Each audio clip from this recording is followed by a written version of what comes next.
Okay, so we've already talked a bit about restriction enzymes and how they cut DNA, and we've talked about electrophoresis and how that could be used to separate different kinds of fragments, and we've also talked a little bit about PCR, which can make lots and lots of copies of these fragments. So now what we're going to talk about is transgenics, or making recombinant DNA. How can we put DNA from one organism into another? So in order to make recombinant DNA, the first thing we would do is we would cut the DNA up to isolate a gene we're interested in. For example, maybe we want to create a bacterium that makes human growth hormone, because there are some people that are deficient and they need human growth hormone. So if we can create a bacteria that will produce this protein, this would be a safe and effective method of providing it for people. So the first thing we would do is we would have to locate that human growth hormone gene, and we would need to cut it out. And we would do this with restriction enzymes. And then we would insert that gene into DNA from the target organism. So in the case of human growth hormone, we would be wanting to put it into a bacterium. And there's actually another couple of steps that we'd have to do to put a human gene into a bacterium, but we'll talk about that later. We're going to keep it simple for right now. So let's pretend like we can put that gene as is into a bacterium. So we would want to insert that gene into a target DNA. And the way that we would do this is we would cut both pieces with the same restriction enzyme. We would seal this with ligase to hook them together. And then we would amplify this recombinant DNA, make lots and lots of copies of it, and then we could insert that modified DNA into the target organism. Now, if it's a bacterium, we're usually going to use plasmids, which we'll talk about in a second. If we're talking about, say, putting the GLOW gene into fish, we would probably be inserting the modified DNA into an embryo or a zygote or fertilized egg. That's going to be the easiest way. It's going to be much more difficult to get DNA into every single cell of an adult organism. And so the organism that's created in this situation is called a transgenic organism. Now, when we're talking about bacteria, we usually use plasmids for this process. So a plasmid is a small circle of bacterial DNA outside of its regular DNA. So usually, because they're small, they're really easy for inserting genes into them, and they're also pretty easy to get back into a bacteria. Why do bacteria have plasmids in the first place? Typically, plasmids give bacteria special abilities. For a very common one is antibiotic resistance. A lot of bacteria have plasmids that make them resistant to particular antibiotics. In other words, that plasmid contains a DNA sequence that codes for some kind of a protein, perhaps an enzyme that digests the antibiotic, perhaps something that modifies their cell wall so an antibiotic can't get in. But it's a gene, it's got genes on it that code for specific proteins that would protect them if they were exposed to that antibiotic. And bacteria come in contact with antibiotics not just because we use them in medicine, but in nature. For example, penicillium is a fungus that makes the antibiotic penicillin. It uses that to get rid of competition for food. So if a bacterium that lived in the same area with penicillium fungus had an antibiotic resistance gene to penicillin, it could then survive in that environment. So kind of the whole idea of natural selection and survival of the fittest. Anyhow, so we can insert a foreign DNA, the DNA we're interested in, into the plasmid using restriction enzymes. We make a hybrid DNA. We seal this with ligase. Remember, that's the glue. And then we can put that new plasmid into another bacterium. And this is how we are going to make our glowing bacteria. We are going to use a plasmid from bacteria that has already had the gene from a jellyfish inserted into it, and that gene produces a glowing protein. So we're going to be putting that modified plasmid into regular E. coli to create glowing E. coli, because they will be able to make that protein that glows under UV light. So this picture on the left shows all the DNA in a bacterium, and this would be the giant loop of DNA all spread out. They've kind of exploded this bacterium. And you can see if we draw it like it's a little loop, it's a lot of DNA. But these little pieces would be the plasmids. And they are small enough that you can cut out or cut them open and insert whatever gene we want. And we usually pick plasmids that have antibiotic resistance genes in them already. And we'll talk about why we would do that in a moment. This is another diagram which I liked because it kind of shows you in a little more detail how this would work. So notice how when we cut with the restriction enzymes, we get the sticky ends.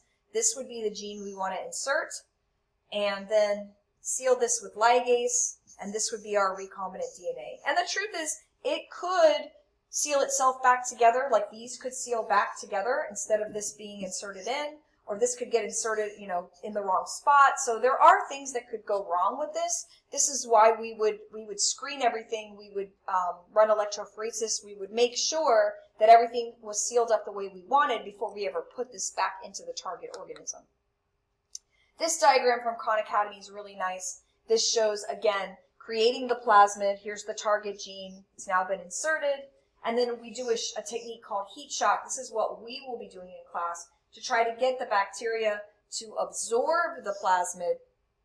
We then grow them on plates, and if they picked up the plasmid, we will now have transgenic bacteria that now have a gene from, in the case of what we're going to do, a jellyfish gene. Okay, so a little more detail on this. So in order for a bacterium to pick up a plasmid, it has to be what's called competent. It means that the bacteria's cell wall has been weakened in such a way that it'll suck that plasmid up. In nature, some bacteria are already competent, but the bacteria that we're going to be using, if we just mix the bacteria with plasmid, probably nothing's going to happen. So we're going to use a technique called heat shock, and you don't have to know the details of it, but we kind of ice it, and then we put it in a hot water bath and back on ice, and that shock of the temperature change weakens the cell wall enough that hopefully our bacteria will then absorb the plasmid. And then we put the bacteria on a dish of agar to grow. So agar is a gel. It's made from seaweed, kind of like agarose that we talked about with electrophoresis. Agar on its own, plain agar, does not contain food. It's more of a habitat, provides a place like a moisture-rich environment. But what we'll be using is called LB agar, or sometimes they'll just call it nutrient agar, and it has food added that the bacteria would like to eat. If you use different types of bacteria, you might use a different agar. There's blood agar, there's Maconkni, I believe, agar, but we're going to be using LB agar for our bacteria. It takes about 24 hours before you'll see the colonies of bacteria growing, and a colony is going to be a group of 100 or more identical bacteria that all came from one survivor, because remember, bacteria reproduce asexually. So you'll spread the bacteria on this petri dish, and it won't look like anything's there. But by the next day, every bacteria that survived your process and picked up your plasmid will divide and divide and divide, and you can actually count. Let's just say there's 10 dots on this plate. That would mean that 10 bacteria survived your process. But overnight, each of those 10 has reproduced hundreds of times, and so each of these colonies consists of hundreds of bacteria that all came from that one. Now, the most important part of this process, and what the AP exam will probably ask you about, is about screening. What do I mean by screening? So, if you want to play sports, you have to be screened. You have to maybe go through a physical, a checkpoint of some kind to make sure that it's safe for you to play. The same thing is true for our bacteria. If I just take a tube of bacteria and I add plasmid, it would be sort of like me going in the middle of the classroom and throwing up 10 pieces of candy. Some people are going to get it, and some people aren't. So you're going to have some bacteria that have plasmid and some that don't. How am I going to know which are which? Because technically, if I'm working in a lab and I'm trying to make bacteria that, say, make human insulin, I am specifically going to be interested in the ones that picked up my plasmid. I don't want these. The ones that didn't get any plasmid are not useful to me. So that's what screening means. It's a way of weeding out the ones that did not get your plasmid so that you can get pure samples of just bacteria that have the special ability you wanted them to have. So when you grow them, you're going to have a mix, like I said, of bacteria with and without plasmid. What we do is we choose plasmids that have another gene already on them that can be used for this screening process. The most common one on the AP exam is an antibiotic resistance gene. Remember, I told you that bacteria with plasmids, typically plasmids already have genes on them. That's why the bacteria have them. They're benefiting the bacteria. So an antibiotic resistance gene, this could be a plasmid that already has on it, let's just say, p-amp. That's the gene for ampicillin resistance. So it encodes some kind of protein that protects bacteria from ampicillin. If we add, let's say, our human growth, let's say we want to make a bacteria that makes human growth hormone. We add the human growth hormone gene here. Now, any bacteria that picks up this plasmid will gain both abilities. It will be resistant to ampicillin and it will make human growth hormone. And in this particular case, we'll grow it on a plate that contains the antibiotic ampicillin, and then only the ones that picked up our plasmid will survive. Other options might be a gene that lets them digest a special food. For example, if you start with bacteria that cannot digest lactose and then use a plasmid that gives them the lac operon that would allow them to make the enzymes to digest lactose, then all you'd have to do is grow them on a plate with lactose as the only food. Then any bacteria that picked up your plasmid would grow, but any of the bacteria that didn't get the plasmid would starve. They would die. So we would effectively be able to screen the bacteria. So a lawn is what it would look like if everything grows. And you can see this in this picture on the left. It's just coated with bacteria. Colonies will look like dots, and then no growth will just kind of look beige in the agar that we're going to be using.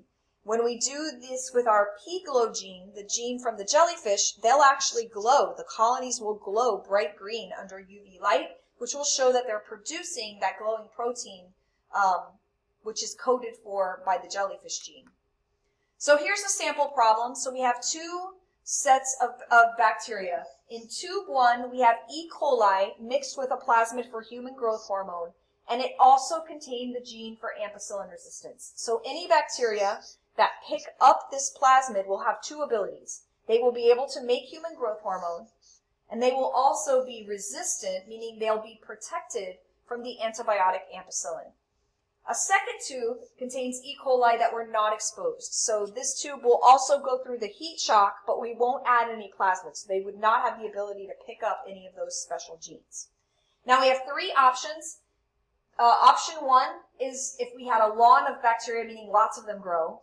Option 2, those are colonies. And then option 3, nothing grows. So let's take a look at this scenario here. We're going to draw in what we would expect to see. So bacteria from tube 1 are added to these two plates. This one is nutrient agar. That's just food. So what would we expect to grow if we take some bacteria from tube 1 and we plate them on food? We should expect, after our 24 hours, this is going to have a lawn of bacteria. It's going to be covered with bacteria because everything is going to grow. Now, plate 2, we're going to put a sample, but this time we add ampicillin to the plate. That's the antibiotic that will kill any bacteria that don't have that resistance gene to protect them. So on this plate, we would expect colonies. Why? Because only the bacteria that picked up plasmid will survive. The ones that are negative for the plasmid will be killed by the antibiotic. Now, plates 3 and 4, we're using bacteria from tube 2. So tube 2 is sort of a control group. It's gone through the process, but no plasmid was added. If we just give it food, we should see a lawn. This is like a positive control group. It shows we expect growth here, right? We expect that if we did everything correctly and we didn't kill our bacteria in our process and our agar is sufficient, we should see growth. Plate 4, nutrient agar plus ampicillin, we should see no growth on this plate because this is our negative control. These bacteria were not exposed to the plasmid, so they should not be resistant to ampicillin. And if bacteria grow on that plate, something went wrong. Maybe we have resistant bacteria, maybe we have contamination. Which plates will contain bacteria that can make human growth hormone? Plate 1 and plate 2. Because they were exposed to the plasmid, there should be at least some bacteria that can make human growth hormone. Which plates contain only bacteria that make human growth hormone? That would be plate 2. Because since we added the ampicillin, any bacteria that did not pick up our plasmid will be killed. Okay, last thing here, cDNA. So in reality, if I want to put a human gene into a bacterium or any gene from a eukaryote, I can't use the DNA because our DNA, remember, has introns, and bacteria don't know that. So they would try to make the protein, but the protein would be incorrect. So what we do is we use a process called we use an enzyme called reverse transcriptase. We take processed mRNA that's already had the introns removed, let that get converted back to DNA, and then we can put that DNA into a bacteria. It will basically be the gene minus the introns. And you may have heard of RT-PCR if you ever had a COVID test, because COVID is actually an RNA virus. So they used reverse transcriptase to make DNA from the RNA and then ran the PCR, and then you would get your COVID results.